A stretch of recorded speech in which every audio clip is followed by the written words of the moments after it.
This is section 4.7, L'Hopital's rule.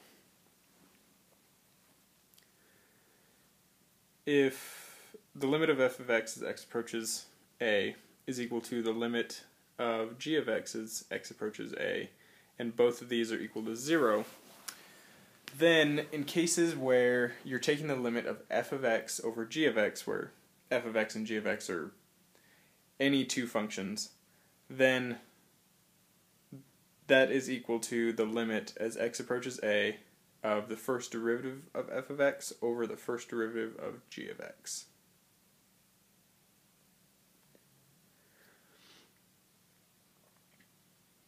For example, if we have the limit as x approaches 1 of x cubed plus x squared minus 2x all over x minus 1, then if we simply take the limit by directly plugging in 1, we see that we get 0 over 0. Then we have to use L'Hopital's rule, because f of x and g of x are equal, and they're both equal to 0. We can take the derivative of f of x, the top function, and we see that we get 3x squared plus 2x minus 2. And in taking the derivative of g of x, or the bottom function, we see that we get 1. Then, by directly substituting x equals 1 into our equation, we get the limit is equal to 3. Now, in some cases, we may need to use L'Hopital's rule multiple times, in case we continuously get 0 over 0 or infinity over infinity. So, in cases like we have here, we've got the limit as x approaches 0 of e to the x minus 1 all over x squared. Simply plugging in 0, we would get 0 over 0. So we have to use L'Hopital's rule, in which case we come to the limit as x approaches 0 of e to the x minus 1 over 2x. Again, we see that we'd simply get 0 over 0. So we use L'Hopital's rule again. This time, we end up with the limit as x approaches 0 of e to the x over 2. By direct substitution, we see that we would end up with 1 over 2, or 1/2, and that is our final answer.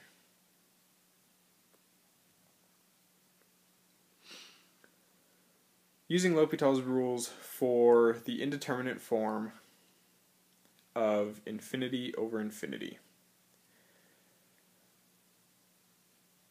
So, in cases where the limit as x approaches a of f of x goes to plus or minus infinity, and the same goes for our function g of x, we have this indeterminate form, which we can again use L'Hopital's rule to solve.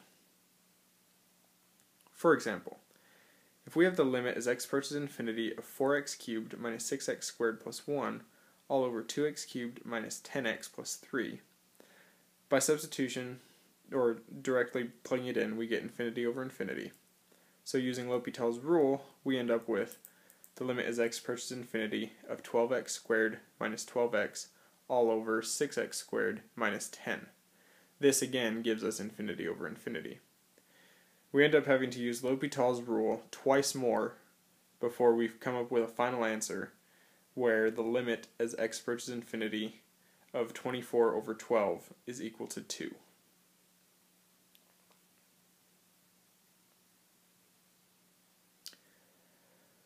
Other forms. In cases where we end up with, after taking the limit, we get 0 times infinity or infinity minus infinity, you have to convert these back into the 0 over 0 or infinity over infinity forms. And the easiest way to do this is generally by dividing by the reciprocal. And I'll show you what I mean. For example, if we have the limit as x approaches infinity of x squared times sine of 1 over 4x squared, this immediately gives us infinity times 0.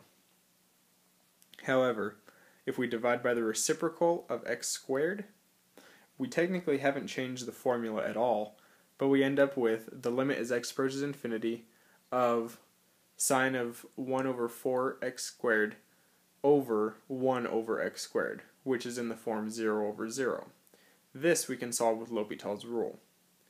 By applying this, we end up with the limit as x approaches infinity of the cosine of 1 over 4x squared times 1/4 times negative 2x to the negative third power. That's using chain rule to take the derivative of that top function. And the bottom function, the derivative of 1 over x squared, is negative 2x to the negative third. So in simplifying that and plugging in our x equals infinity, we get 1/4.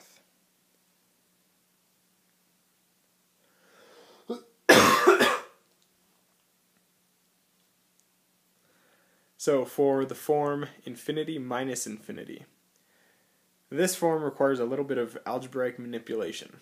For example, if we have the limit as x approaches infinity of x minus the square root of x squared minus 3x, what we have to do is first, in that square root, we're going to factor out an x squared. So we end up with the limit as x approaches infinity of x minus the square root of x squared times the quantity 1 minus 3 over x.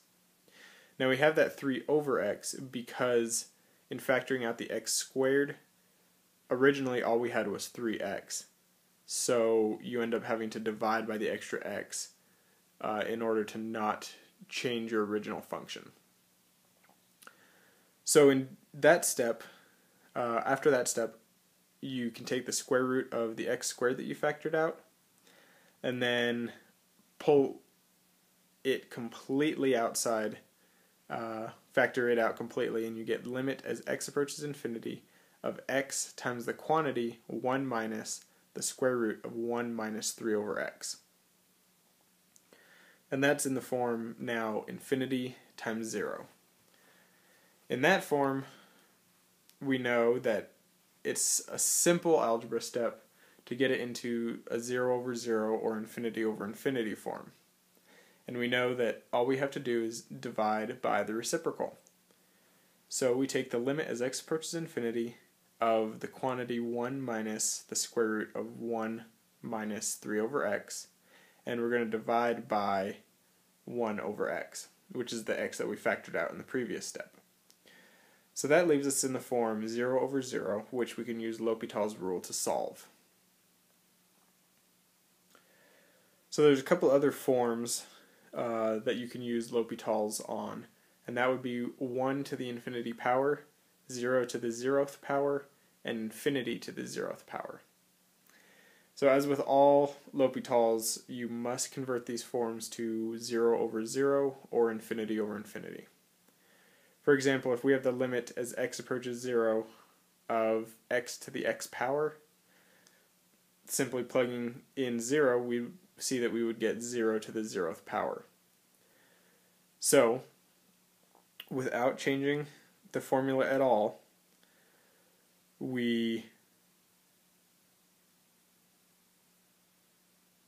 take the natural log and we get x times the natural log of x, which is equal to 0 times infinity, which is equal to the limit as x approaches 0 of natural log of x over 1 over x.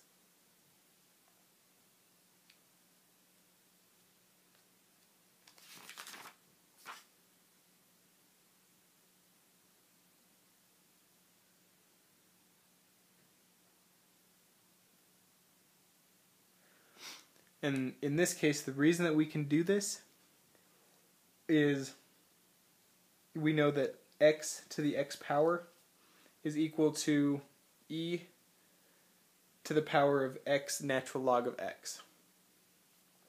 Okay.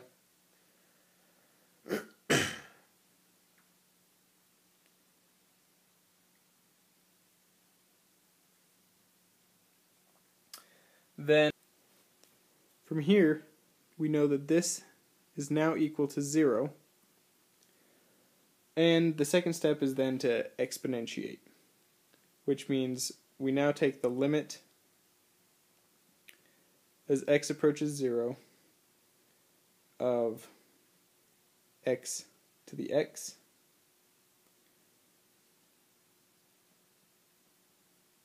which is we know is equal to e to the L from above. Forgot to show that, sorry guys. And that's equal to, we know, is e to the 0 from our previous answer, which we know is equal to 1. Thus, we can conclude that the limit as x approaches 0 of x to the x is equal to 1. Okay. The same goes for other forms, the 0 to the 0, 1 to the infinity, and infinity to the 0. It's all going to be algebraic manipulation. If you guys have any questions, come see me during my help hours, Thursday, Friday from 2 to 6 p.m.